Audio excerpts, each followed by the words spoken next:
ये 4 के में बना ठीक।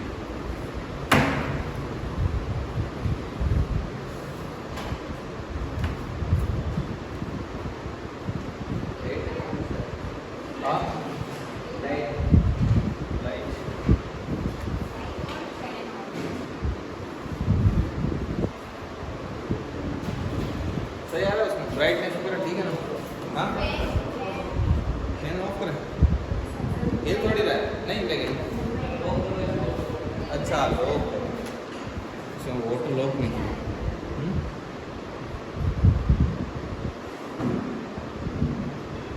तो भी ऐसे है जाना तो चलना तो 2-3 दिन और करना। देखो इसमें अपने जो मेन जो टॉपिक्स थे ठीक है ना, मेन टॉपिक वो अपने कवर किए। तो उसमें आपको पता है अपने रीजनिंग के 17-18 टॉपिक तक कर लिए, ज़्यादा ही कर लिए, 18 से भी ज़्यादा मुझे लगता है तकरीबन 20 टॉपिक हो गए राइट। अब उसमें कोई मिसलेनियस टॉपिक पीछे कुछ बचे हुए हैं, उनमें से एक है कथन और कारण। क्या बचा हुआ है टॉपिक? कथन और फिर है आपका कारण। अब कथन और कारण में चीज़ है क्या? बहुत नॉर्मल है, एक ही क्लास में टॉपिक कंप्लीट हो जाता है, इसमें कुछ बड़ी बात नहीं। इसमें एक कथन दे रखा है। कथन किसे कहते हैं? जैसे आपने कोई चीज़ कह दी तो वो क्या है? आपका कथन है, आपने उसको बोला ठीक है, वो कथन है। और उस कथन के नीचे दिया हुआ रहेगा कारण, ठीक क्या दिया हुआ रहेगा? कारण। तो आपने जो चीज़ बोली है उसका कारण ये है या नहीं है, ये आपको क्या करना होता है? आइडेंटिफाई करना होता है, मैच करना होता है कि भाई इस कथन का ये कारण है कि नहीं है वगैरह वगैरह। तो इसमें कुछ बातें लिखी हुई होगी आपके आम जीवन से जुड़ी हुई, जिसे आप आसानी से आइडेंटिफाई कर लोगे। ऐसा नहीं है कि कथन इतना खतरनाक बोलेगा ठीक है कि फलाने कोई रॉकेट है उसको उड़ान नहीं भरी थी, चंद्रयान को फेल हो गया, इसका कारण क्या है, फिर नीचे ऐसा कारण देगा कि आपको हवा ही ना लगे कि ये इसका कथन का कारण है। ऐसा नहीं, वो थे आपको नॉर्मल कथन, नॉर्मल। अब इसमें मैं एक आपको चीज़ बता देता हूँ, इसमें उत्तर कैसे देने हैं। उसके लिए 1, 2, 3, 4 और 5 उत्तर देने की कंडीशन होती है, कल बताया ना 5। अब ये सब जगह ये नहीं होती है, ये मत मान के चलना कि एग्जाम आएगा तो मैं रट जाऊँ कथन का कारण है तो आंसर दो होगा, ऐसा नहीं। ये कह रहा है इसमें मैंने आपको जितने प्रश्न दिए हैं उनका इस आधार पर आप क्या दो? जवाब दो। इसमें पहला है कि यदि कथन और कारण दोनों सत्य हैं और कारण है वो कथन की सही व्याख्या कर रहा है तो आपको आंसर देना है 1। मतलब जो कथन दिया नीचे उसी कथन का कारण है कि भाई ये जो बात कही गई ये इसी वजह से हो रही है, तब तो आप आंसर दोगे 1। आगे कि यदि कथन और कारण दोनों सत्य हैं लेकिन कारण है वो कथन की उचित व्याख्या नहीं कर रहा है, तब आंसर दोगे 2। यदि कथन सत्य है लेकिन कारण असत्य है तो 3। यदि कथन असत्य है और कारण सत्य है तब क्या दोगे? 4। और यदि कथन और कारण दोनों ही असत्य है तब दोगे 5। तो इसमें ये ऐसा इसने बोला है। ये सब की अलग अलग पर्सन की अलग अलग रिक्वायरमेंट होती है, कई बार सीधा ही पूछ लेता है कथन असत्य, कथन सत्य, कारण असत्य, कारण सत्य, ऐसे भी दे सकते। तो इसमें देखो जैसे मैं आपको एक कथन और कारण लिखता हूँ, ये पर्सन से समझ में आएगा कि आखिर ये चीज़ है क्या। नंबर 1 चीज़ लिखी हुई मैं पहले लिखूंगा इधर पूरा कथन और कारण। नंबर 1 में कथन इसने पूछा है कि ध्रुवों के पिघलने का प्रमुख कारण CO2 है। ध्रुवों के पिघलने का प्रमुख कारण है कार्बन डाइऑक्साइड गैस है। पिघलने का प्रमुख कारण CO2 है। अब इसके नीचे कारण दे रखा है, कारण दे रखा है कि वैश्विक तापमान में वृद्धि हुई है। वैश्विक तापमान में वृद्धि। अब पहले तो आप लोग इन दोनों को एक बार पढ़ो और इनको थोड़ा समझो, ऐसे नहीं कथन कारण कुछ नहीं, एक बार समझो कि क्या ये बात इससे रिलेट करती है या नहीं करती है। तो ये चीज करती बताओ। देखो एक मैं आपको चीज बताता हूँ, पहले देखना है कि ध्रुवों के पिघलने का प्रमुख कारण CO2 गैस है। तो ये बात पूर्णतः क्या है? सत्य, मतलब कथन है वो क्या है? सत्य। और वैश्विक तापमान में वृद्धि हुई है, ये बात भी एकदम सत्य है, ठीक है। और ये जो कथन है वो कथन, ये कारण है वो कथन की ये आपस में क्या कर रहे हैं? एकदम सही पुष्टि कर रहे हैं। ठीक है ना। तो आप इसके बारे में जैसे लैंग्वेज में लिख सकते हो, जिससे बोला है कि कारण है वो कथन की उचित व्याख्या कर रहा है। कारण, ये कारण है वो इसकी क्या कर रहा है, व्याख्या कर रहा है। कैसे व्याख्या कर रहा है कि ध्रुवों के पिघलने का प्रमुख कारण CO2 है, ठीक है। CO2 कैसे, और इसके कारण वैश्विक तापमान में भी क्या हो रही है, मतलब वैश्विक तापमान में वृद्धि हो रही है। CO2 से वैश्विक तापमान में वृद्धि होती है और उससे क्या होता है, ध्रुव होते हैं वो क्या करने लग जाते हैं, पिघलने लग जाते हैं। एक्चुअल में होता क्या है, जैसे CO2 गैस से पॉल्यूशन वगैरह बढ़ जाता है, ठीक है ना। CO2 और कार्बन मोनोऑक्साइड विभिन्न गैस होती है, तो उसमें जितनी किरणें आती है उतनी हीट वापस बाहर नहीं निकलती है, तो पृथ्वी का औसत तापमान में वृद्धि होती है, जिससे ग्लेशियर पिघलते हैं। अब यदि इसकी जगह एक और चीज़ लिख देता नीचे कि इससे समुद्रों का जल स्तर बढ़ रहा है, तो भी वो बात सही थी। क्यों? क्योंकि ध्रुवों के पिघलने के कारण ग्लेशियर पिघल रहे हैं, तो समुद्र के जल स्तर में क्या हो रही है, वृद्धि हो रही, जिससे जो रहने का जो थल भाग है वो क्या हो रहा है, कम हो रहा है। इससे लोगों के विस्थापन की समस्या भी उत्पन्न हो रही है। तो इतना थोड़ा बहुत नॉलेज तो रहना चाहिए ना। तो इसमें आंसर क्या होगा, फर्स्ट होगा कि कथन और कारण दोनों सत्य हैं, और कारण है वो कथन की सही व्याख्या कर रहा है। अब आपको ऐसा भी नहीं है कि वो सिर्फ इतना लिख के छोड़ देगा, फिर आपको लिखना होगा नीचे कि कारण सब्जेक्टिव तो है नहीं, ऑब्जेक्टिव। आपको नीचे 4 चीज़ें लिखी रहेगी और उसमें आपको देखते ही पता चलेगा कि कौन किसकी व्याख्या कर रहा है, कौन सही है और कौन गलत। तो ये है कथन और कारण। आई होप आप समझ गए होंगे कि टॉपिक किस टाइप का, थोड़ा थोड़ा आउटलाइन बना होगा दिमाग में, थोड़ा थोड़ा आउटलाइन बना। अभी थोड़ा थोड़ा आपका और क्लियर होगा, फिर 3-4 क्वेश्चन में फिर आप खुद ही जवाब देना शुरू करोगे। नंबर 2, इसमें भी एक कथन लेते हैं और एक लेते हैं आपका कारण। ये दोनों बातें मैं यहाँ पर लिखता हूँ। इस बार आप थोड़ा थोड़ा खुद से ट्राई करना कि हम कुछ जवाब दें। अभी हम इसका प्रिंट निकाल देंगे, इसमें क्वेश्चन दिए हुए हैं ढेर सारे। टोटल कितने क्वेश्चन है, टोटल क्वेश्चन है इसमें 48, ठीक है ना। इसमें MPPCS का क्वेश्चन है, NDA में आए हुए क्वेश्चन है, UGC में आए हुए, MET में आए हुए और CDS में आए हुए, ऐसे फूड क्वेश्चन, ठीक है ना। MPPCS के ज़्यादा है इसमें क्वेश्चन। देखिए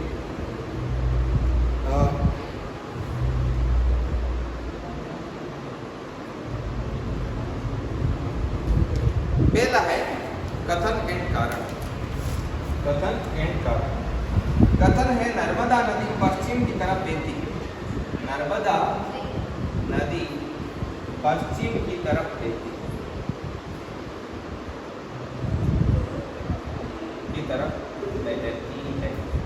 नर्मदा नदी पश्चिम की तरफ बहती है। और नंबर 2 है कि नर्मदा नदी बंगाल की जो खाड़ी है उसमें जाकर गिरती है। बंगाल की खाड़ी में जाकर गिरती है, ये है इसका कारण।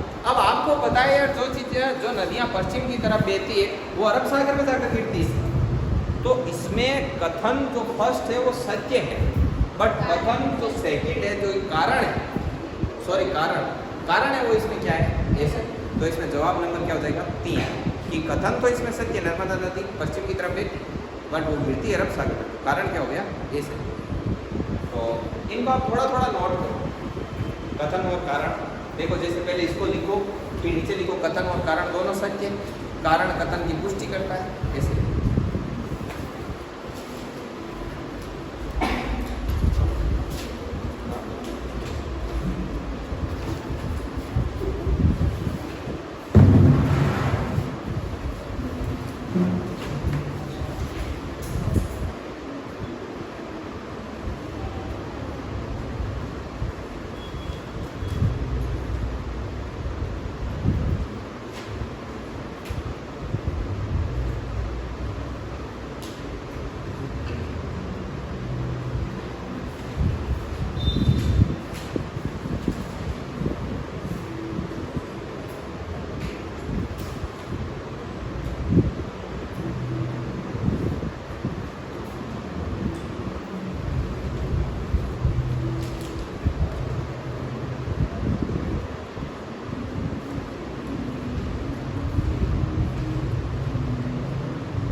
आंसर, चलो मैं पहले का आंसर बोलता हूँ।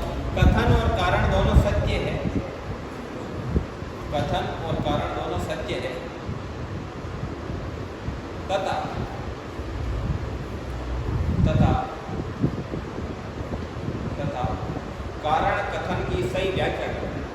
तथा कारण है वो कथन की सही व्याख्या करता है।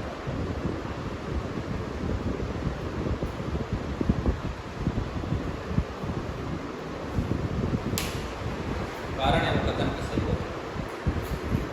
अभी आप जैसे वापस मैच स्टार्ट होना तो उधर बोल देना है कि बार कोई 2D पढ़ना चाहता है ना, क्योंकि 2D मैंने कभी भी पहले बार 8-9 महीने तक कंटिन्यू कोचिंग चली थी तो भी मैंने कभी 2D नहीं पढ़े।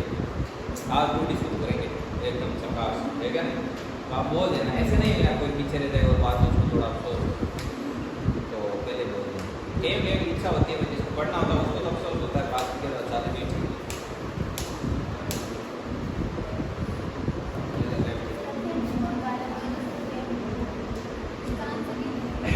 लिख लिया।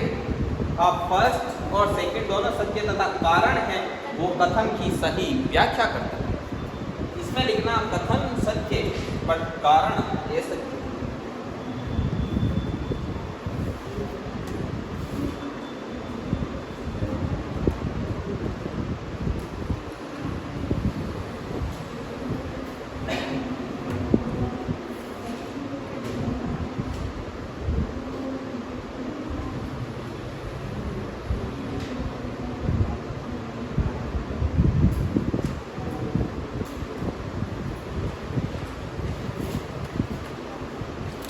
देखिए एक क्वेश्चन और है, क्वेश्चन करते हैं। मैं लिखता हूँ कथन और कारण दोनों, आप अपने अपने हिसाब से आंसर बनाना। मैं तो सही बताऊंगा ही, लेकिन जब तक मैं ना बताऊं तब तक आप खुद से ट्राई करना ताकि आपका भी सोचने समझने का थोड़ा लेवल बढ़े। नंबर 1 क्वेश्चन जो भी हो, इधर है आपका कथन और इधर है आपका कारण। कथन एंड कारण। कथन क्या है कि खून का रंग लाल हीमोग्लोबिन के कारण होता है। खून का रंग लाल हीमोग्लोबिन के कारण, लाल हीमोग्लोबिन के कारण,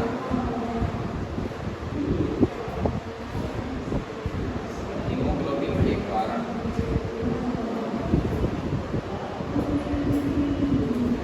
ठीक है। अब आगे है कि हीमोग्लोबिन लाल रक्त कण होता है। हीमोग्लोबिन लाल रक्त कण।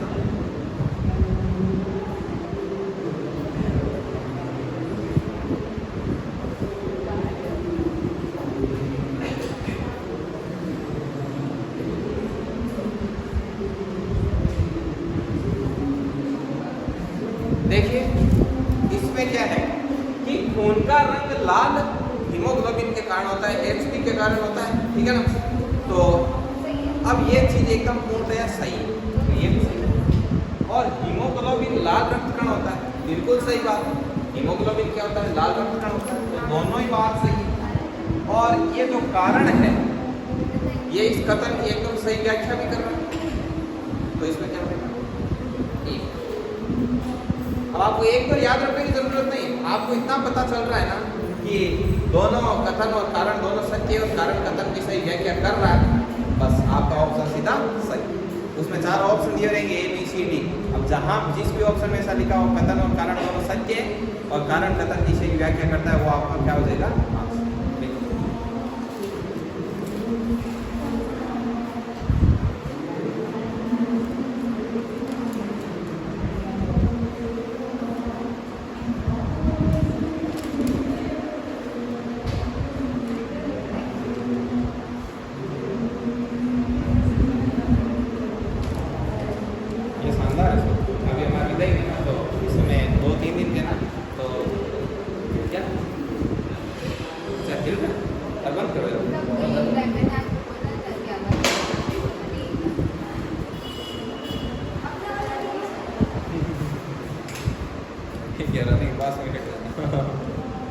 ये भी करते कुछ और है, होता कुछ और है।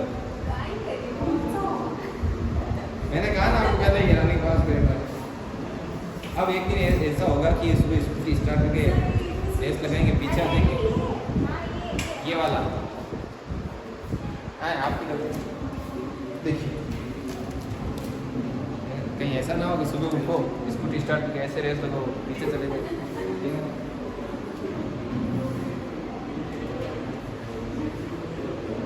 जब इनको खुद को पता चला कि हमारे बोलने से इतने घातक दुष्परिणाम आते हैं, तो बोलना कम कर। देखिए अब अपन इससे कुछ आगे कथन और कारण की क्या करेंगे, पुष्टि करेंगे, ठीक है ना। कथन और कारण, जैसे कि क्वेश्चन नंबर 7, इसमें एक 7 नंबर का क्वेश्चन दिया है। पृथ्वी के गर्भ में कथन है और नीचे है कारण। कथन और कारण, पृथ्वी के गर्भ में धातुएं पिघली हुई अवस्था में पाई जाती है। बात बिल्कुल सही है, पृथ्वी के गर्भ में धातुएं पिघली हुई अवस्था में पाई जाती है। पृथ्वी के गर्भ में धातुएं पिघली हुई अवस्था में पाई जाती है।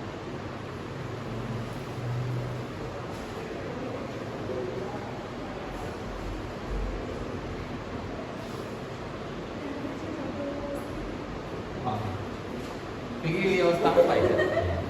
ठीक, बिना टेम्परेचर कैसे पिघल सकती है, कोई चांस। ठीक, आगे देखिए। नेक्स्ट है कि अगला इसका कारण दे रखा है, पृथ्वी सूर्य के प्रकाश को अवशोषित करती है। पृथ्वी सूर्य के प्रकाश को अवशोषित करती है।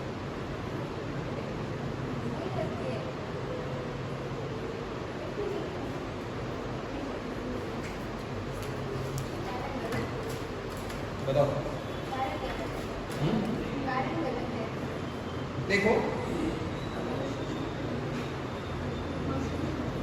पृथ्वी होती है वो सूर्य के प्रकाश को अवशोषित नहीं करती, बल्कि क्या करती, परावर्तित करती है। इसीलिए तो बोलते हैं कि कार्बन मोनोऑक्साइड की जो जैसे परत आ जाती है तो वो क्या होती है, तो वापस परावर्तित जो विकिरण होती है वो क्या होती है, बाहर नहीं निकल पाती। इसी जैसे क्या होता है, जो अपना वैश्विक टेम्परेचर है वो उसमें क्या बढ़ोतरी हो रही है, जैसे ग्लेशियर। तो इसमें क्या होगा कि कथन सही है बट कारण क्या है, गलत है। ठीक है ना।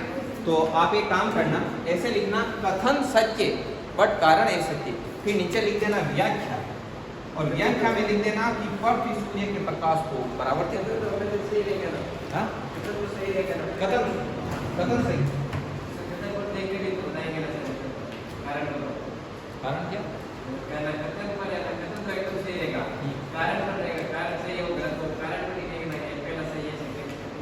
नहीं कारण सही करना। इसमें आंसर आएगा कथन सत्य बट कारण ए सत्य, पुष्टि नहीं करता, और कारण है ये सत्य। पुष्टि तब करेगा जब वो खुद सत्य होगा, सत्य नहीं होगा ना तो वो पुष्टि करने का चांस ही खत्म। जो खुद गलत है वो किसी को क्या जस्टिफाई करेगा, कारण ए सत्य। और जैसे क्वेश्चन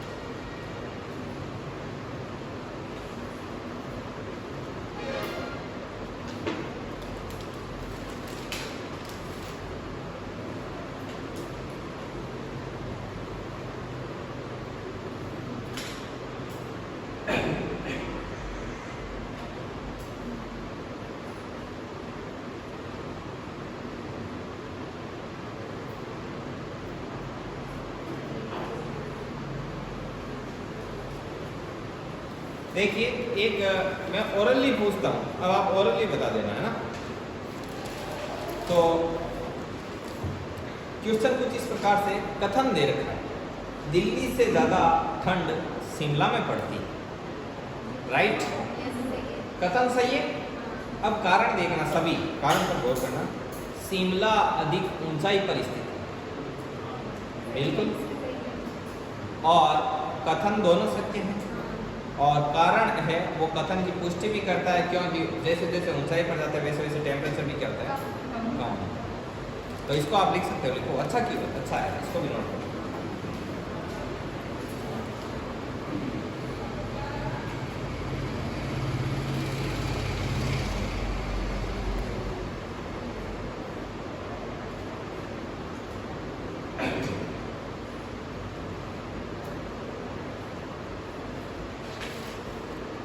देखो पहला लिखना दिल्ली से ज़्यादा ठंड शिमला में पड़ती है, कथन हो गया।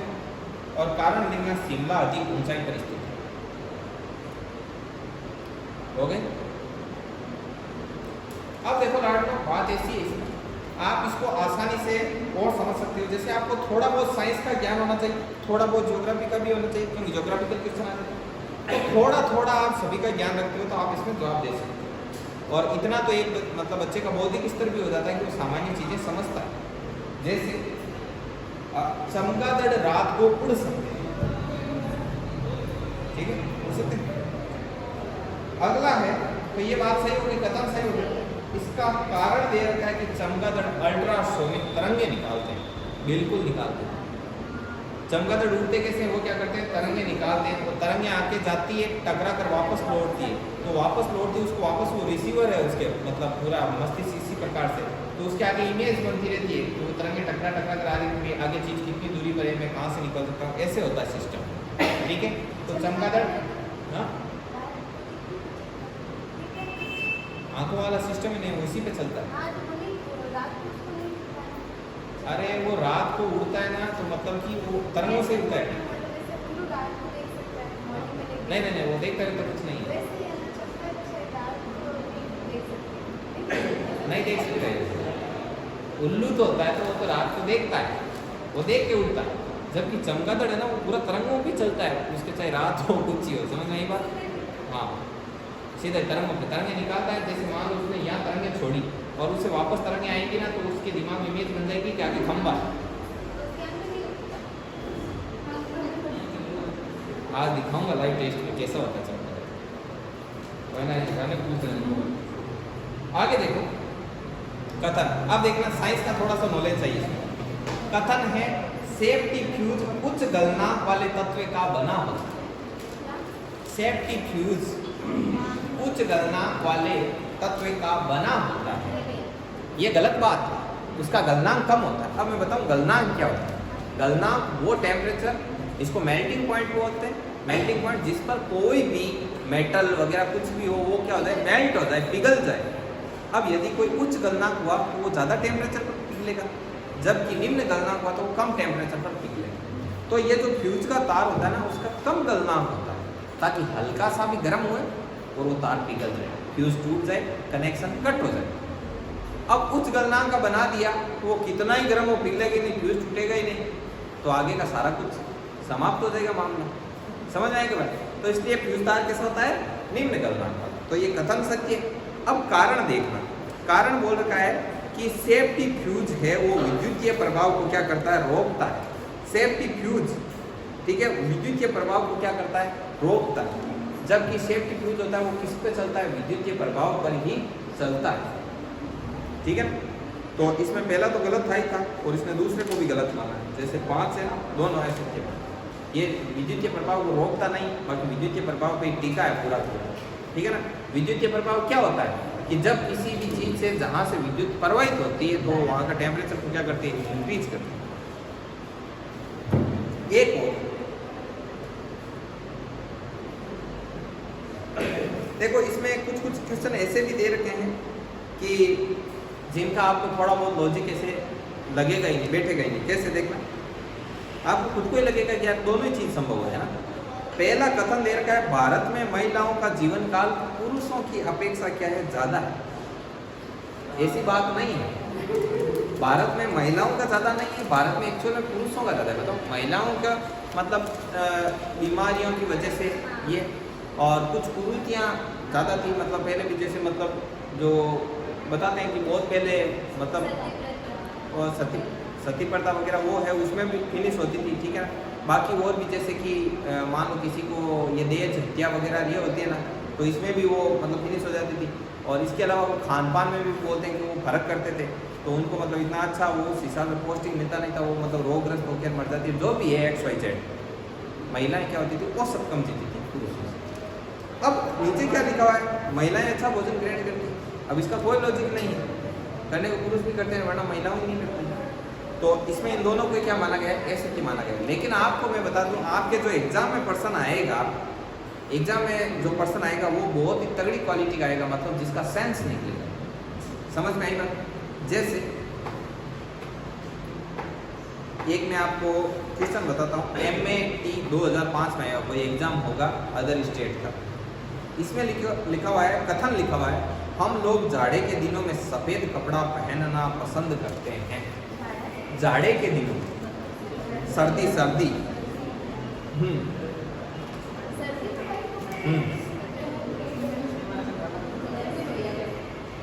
और साथ ही साथ लिखा हुआ है कि सफ़ेद कपड़ा उष्मा का पूरा अवशोषक होता है। सफ़ेद कपड़ा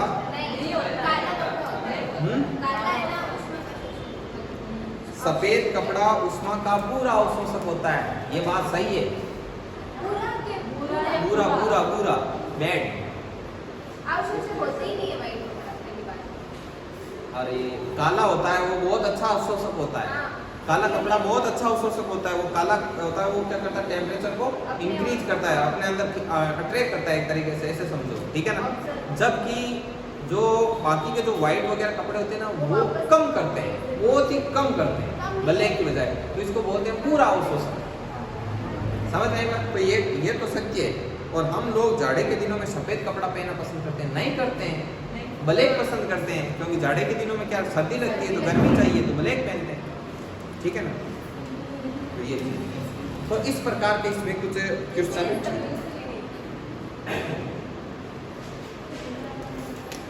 और देखिए,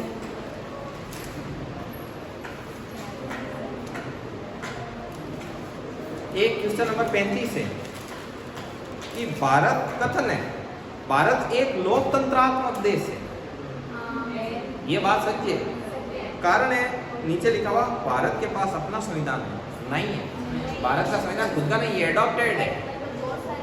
बहुत सारे देशों से अलग अलग चीजें उठाई गई है, आयरलैंड से लिया हुआ है ऐसे। तो ये चीज है, इसका एक प्रिंट दे देंगे आप, तो उससे आप कर लेना। अभी तो आप टेस्ट की तैयारी करोगे ना कल, तो अभी मैं पेपर बनाऊंगा आपका, अच्छा सा पेपर दूंगा, ठीक है ना। तो हार्ड देंगे, ठीक है। तो